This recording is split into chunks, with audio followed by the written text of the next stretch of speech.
E aí, para quem está pensando em instalar energia solar, mas fica com aquela pulga atrás da orelha quando ouve falar em taxação do sol ou no tal do fio B, essa análise é para botar os pingos nos is. Vamos direto ao que interessa, os números, para entender o que mudou de verdade e como isso mexe com o bolso.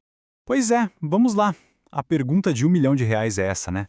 Será que com essa mudança toda, aquele sonho de praticamente zerar a conta de luz foi por água abaixo? Bom, a resposta curta é não, de jeito nenhum. Mas calma, vamos entender os detalhes do porquê. Para começar, a gente precisa desmistificar o que é esse tal de fio B. A melhor maneira de enxergar isso não é como um imposto no sol, nada disso. Pense nele mais como uma espécie de pedágio, sabe? Pelo uso da estrada, ou melhor, da rede elétrica. Funciona assim, ó. Durante o dia, seu sistema solar está lá, a todo vapor, produzindo energia. Muitas vezes, ele produz mais do que a casa consome naquele exato momento. Essa energia que sobra vai para onde? Ela é injetada na rede da rua. Daí, à noite, quando não tem sol, essa energia é pega de volta. O fio B é justamente a taxa por esse serviço, por usar a rede da concessionária como se fosse uma bateria gigante. É uma cobrança pela infraestrutura. Ah, e um ponto muito importante. Essa regra toda só vale para os sistemas on-grid, que são aqueles conectados à rede da concessionária, ou seja, a grande maioria das instalações. Quem tem um sistema off-grid, aquele com um banco de baterias totalmente independente, pode ficar tranquilo, essa discussão não se aplica.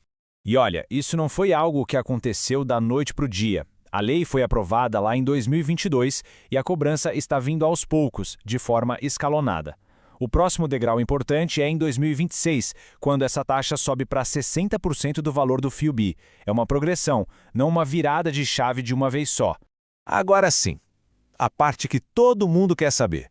Como isso afeta o bolso na prática? Vamos fazer umas contas, uma simulação para ver o impacto real na conta de luz a partir de 2026. O cálculo é bem mais simples do que parece. Primeiro, o fio B é só uma parte da tarifa total de energia, que na média do Brasil dá uns 28%. Em 2026, a cobrança vai ser 60% dessa parte. E o mais importante, esse valor só incide na energia que foi injetada na rede e depois usada de volta, não na energia gerada e consumida na mesma hora.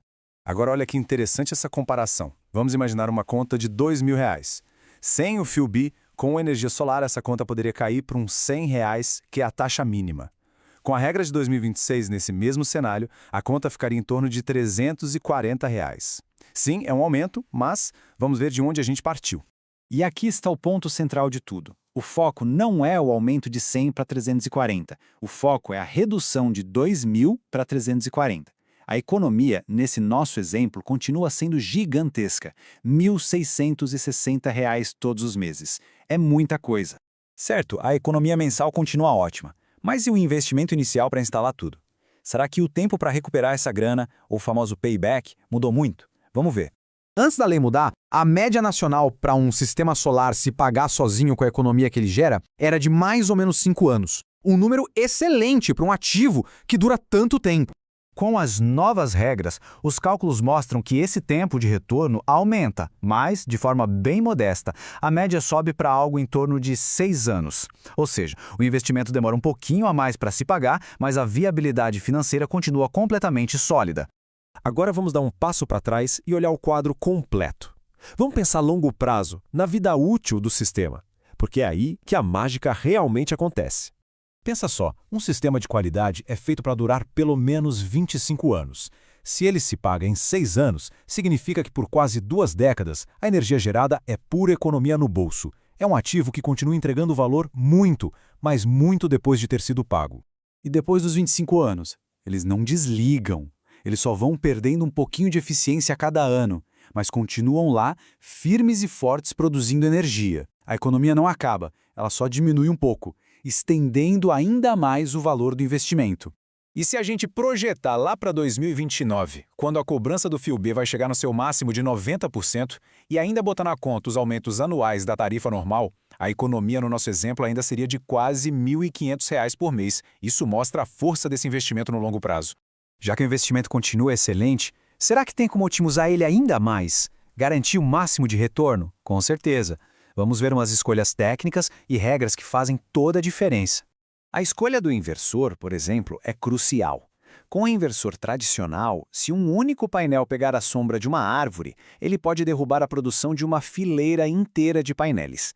Já com os microinversores, cada painel opera de forma independente. Uma sombrinha em um não prejudica os outros, o que garante uma eficiência muito maior. Agora, um detalhe bem importante para entender a conta de luz final. Existe uma regrinha que define qual vai ser o valor mínimo pago todo mês. Todo mundo paga o chamado custo de disponibilidade, a famosa taxa mínima, só por estar conectado na rede elétrica. A regra é simples, o valor final da conta vai ser sempre o que for maior, ou o custo de disponibilidade ou a taxa calculada do fio B. Na prática, isso cria um piso para o valor da conta. Então, para a gente amarrar tudo, o fio B é um fato, é um pedágio que existe, mas não é nenhum bicho de 7 cabeças. A economia no fim do mês continua enorme, o retorno do investimento só ficou um pouco mais longo e, no fim das contas, gerar a própria energia continua sendo um investimento extremamente poderoso a longo prazo. E para fechar, fica a reflexão. A tarifa de energia da concessionária sobe todo santo ano. Já a energia do sol, essa não tem reajuste. Então, investir em solar não é só sobre economizar hoje. É sobre se proteger da inflação energética e ter previsibilidade de custos por um quarto de século. Olhando por esse ângulo, a decisão parece ficar bem mais clara, não acha?